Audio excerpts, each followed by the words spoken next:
Mga Tambayan, so this is RAQZTER Clicks.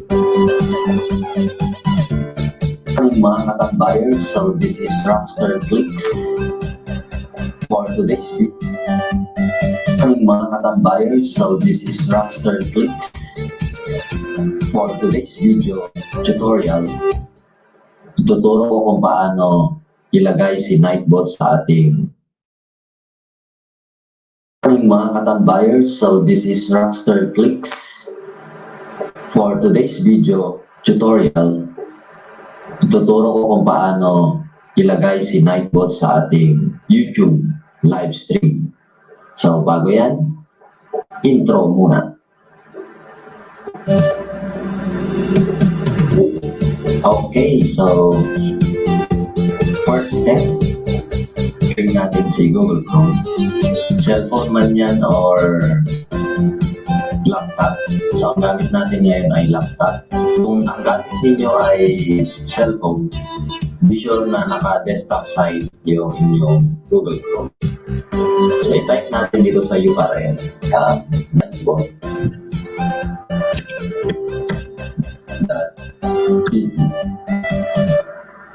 Okay.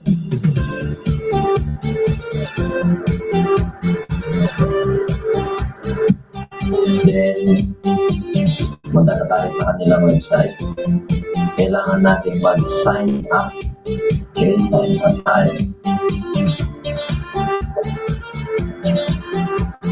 So, meron tayo tatlong pagpipilian.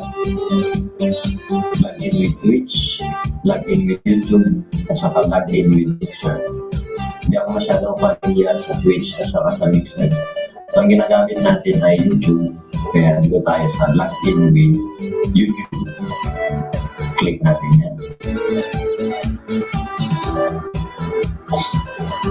Tapos, mamimili tayo ng account na gamit natin sa YouTube. So, for today's tutorial, ito ang pipiliin mo account. Kasi yung mga ibang account, meron ng mga Nightbot. Then, pipiliin nyo yung account niyo sa YouTube. Ito ang pipiliin natin na account. Then, i-allow lang natin. Click allow.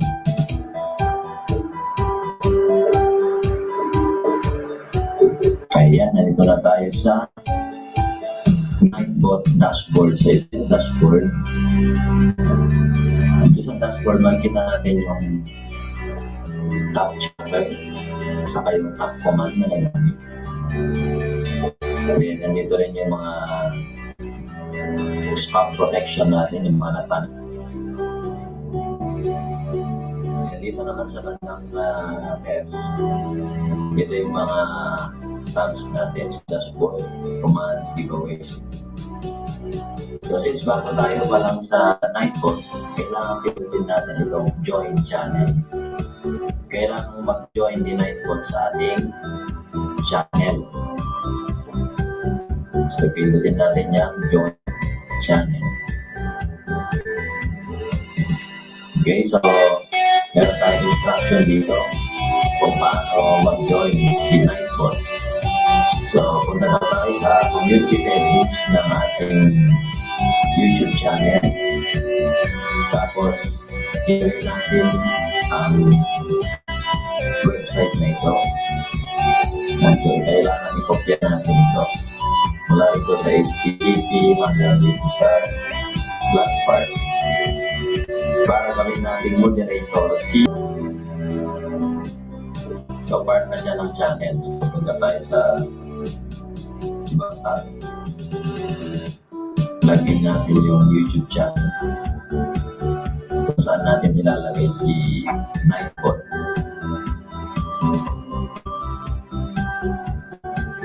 So sabi kanina, pupunta tayo dapat sa community. So, pindutin natin ang YouTube Studio. Ayan. YouTube Studio. Tapos, dito tayo sa may settings ng ating YouTube Studio. Then, community.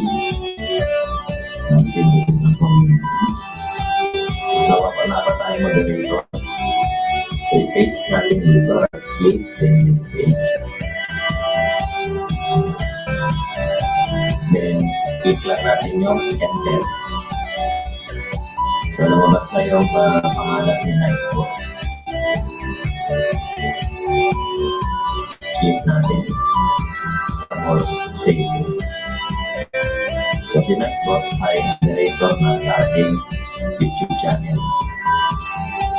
Click tayo kay Nightbot website. Magbigay tayo ng command. So, pinitin natin yung custom. Since bago pa lang, wala pa siyang command. So, click tayo ng add command. Okay, so usually ang command nagsisimula sa exclamation point or exclamation mark. Pero pwede lang na kahit wala. So usually ang pag nakikita natin kasi na comment, sisimula sa hello. Ito yung command, ito yung start dapat ng comment. So usually hello ang nakikita natin. Hello host, mga ganun. So kapag may nakita siyang hello, ito ang i-message niya. Ikaw ang maglalagay, hello. Tapos kung gusto mong i-shout out yung nag-message na yun, lagyan natin siya ng $sign. Tapos open parenthesis, type natin user, then i-close. So, diyan lalabas yung pangalan. So, let's say RAQZTER Clicks yung nag-comment. Ang lalabas na comment ni Nightbot ay, hello RAQZTER Clicks. Welcome sa LS.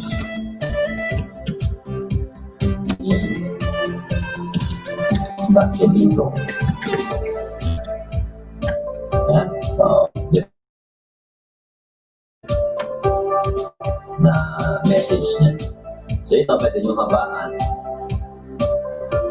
This is the minimum amount of time before the command can be used after it is used. Yan. So, bago lumabas, maghihintay siya ng 5 seconds. Then, scroll up natin. Pindutin natin yung submit. Okay. So, yan. Pagkadulit tayo, kasi ito yung isa pa sa usual na nakikita natin na kino-comment nila o thumbs up. So pag nabasa niyo yung thumbs up na first word ng comment, ito kailangan niyang i-message. Bahala kayo dito sa gusto niyo ilagay sa salamat. Then $sign, open parenthesis, user, close, sa thumbs up. Salamat, din lalabas yung pangalan. RAQZTER Clicks sa thumbs up.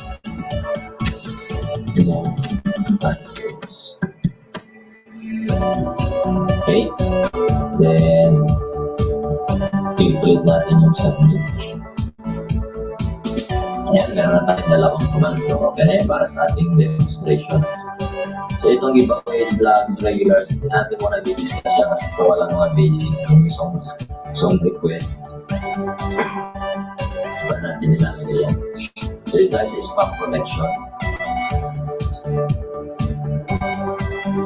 So, this is spam protection na ma-enable lahat yan. So, kung gusto mong i-enable lahat yan, okay lang yan. So, itong blacklist words, phrases, magdagdag ka, kapilagin mo yung options. Lagay mo dito yung mga words na gusto mong ipagbawal doon sa live streaming mo. So, maglagay tayo dito ng mga words or phrases na gusto mong ipagbawal doon sa comment box. Para pag nakita niya yon na comment, ita-time out niya in 600 seconds, depende dito sa ilalagay mo. Okay?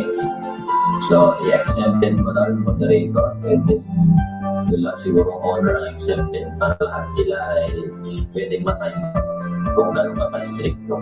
Okay? So, katapos mo kung ilagay dyan yung mga words. So, maglagay ka rin dito ng i-comment ni Nightball para dun sa tao na na-time out. So, after that, submit. Then, ito naman excess tabs. Ganun din pag maglagay mo lang. Baguhin mo kung ilang seconds yung time out tapos yung command or message niya. Excess tabs yung paggamit ng mga capital letters. Excess emoji, yung mga emojis yan. Masyadong mga galing gumamit na emojis. Kung gusto mo ipagbago.